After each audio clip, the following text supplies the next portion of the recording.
भारत पाकिस्तान युद्धाच्या पार्श्वभूमीवरती मुंबईतील सर्वच यंत्रणा सज्ज झाल्याचं आपल्याला पाहायला मिळतं आणि याच पार्श्वभूमीवरती सिद्धिविनायक न्यासाची बैठक पार पडली आणि या बैठकीमध्ये सिद्धिविनायक मंदिरात येणाऱ्या भाविक भक्तांनी हार नारळ घेऊन येऊ नये असा निर्णय जो आहे तो त्या बैठकीमध्ये घेण्यात आला। 8 मे रोजी ही बैठक सर्व न्यासाची पार पडली आणि त्या बैठकीत हा निर्णय झाल्यानंतर आज 11 मे पासून हा नियम जो आहे तो लागू करण्यात आलेला आहे। त्याच्यामुळे सिद्धिविनायक न्यासाच्या वतीनं सर्व भाविक भक्तांना विनंती करण्यात आलेली आहे की सिद्धिविनायक मंदिरात दर्शनासाठी येत असताना हार आणि नारळ घेऊन येऊ नये अशी विनंती जी आहे ती न्यासाच्या वतीनं करण्यात आलेली आहे। केवळ जास्वंदीची फुलं आणि दुर्वा हेच केवळ बाप्पाच्या चरणी अर्पण करण्याची मुभा जी आहे ते सर्व भाविक भक्तांना असणार आहे।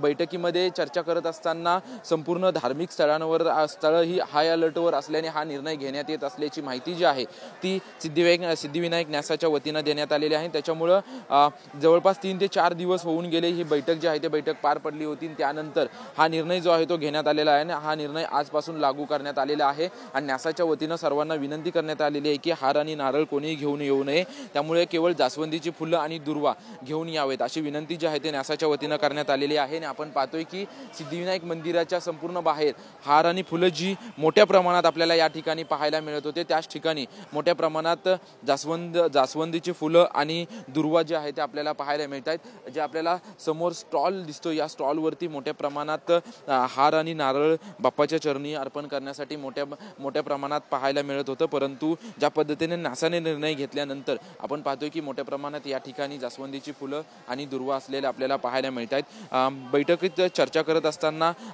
सिद्धिविनायक न्यासाला हाय अलर्ट असल्याचं देखील त्यांनी सांगितलं होतं। त्यामुळे हा पण निर्णय घेतोय असं देखील न्यासाच्या वतीनं सांगण्यात आलं। मोठ्या प्रमाणात खरं तर प्रभादेवीच्या या सिद्धिविनायक बाप्पाच्या चरणी अनेक भाविक भक्त येत असतात, मोठ्या प्रमाणात गर्दी देखील होत असते। त्यामुळे सुरक्षेच्या पार्श्वभूमीवरती जो आहे तो न्यासाच्या वतीनं निर्णय घेण्यात आलेला आहे। त्यामुळे भाविक भक्तांनी देखील याला पाठिंबा द्यावा असं आव्हान जे आहे ते न्यासाच्या वतीनं करण्यात आलेलं आहे। कॅमेरामन सिद्धेश नाईकसह निवृत्ती बाबर, TV9 मराठी, मुंबई।